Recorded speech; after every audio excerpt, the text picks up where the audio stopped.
আমাদের ভোলাবাসীর দীর্ঘদিনের দাবি ভোলা বরিশাল সেতু। আর সেই দাবিটি পূরণে আমরা দল মত নির্বিশেষে সবাই ঐক্যবদ্ধ। তো আমাদের ভোলা থেকে আপনারা খনিজ সম্পদ নিয়ে যাবেন, অথচ আমাদেরকে ভোলা বরিশাল ব্রিজ দিবেন না, এটা কি হয়?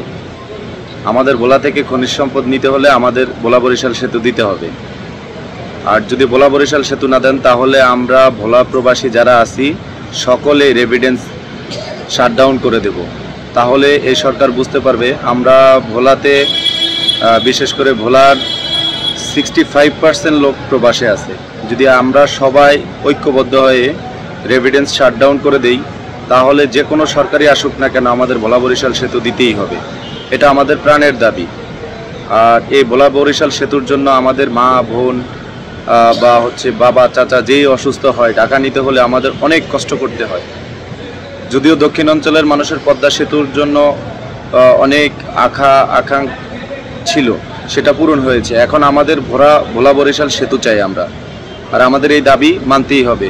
আমি সেলুট জানাই তাদেরকে যারা চরপেশন থেকে পায়ে হেঁটে ঢাকা যাচ্ছেন ভোলা বরিশাল সেতুর দাবিতে, তাদেরকে যারা আমাদের জন্য এবং ভোলাবাসীর জন্য কষ্ট করছেন, আমরা সকলে মিলে তাদের পাশে দাঁড়াই।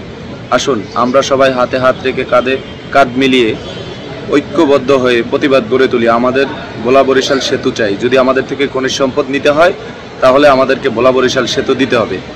বাণিজ্য উপদেষ্টা কিছুদিন আগে বলেছেন যে ভোলাতে গ্যাসের আশা ছেড়ে দিতে। কেন আমরা ছেড়ে দেব? এই খনিজ সম্পদ আমাদের, আগে আমরা ব্যবহার করব, তারপরে অন্যান্য জেলা বা বিভাগে যাবে।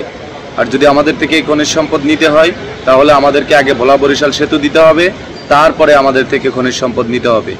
যদি এটা না করেন, তাহলে আমরা ভোলাবাসী প্রতিবাদ গড়ে তুলব।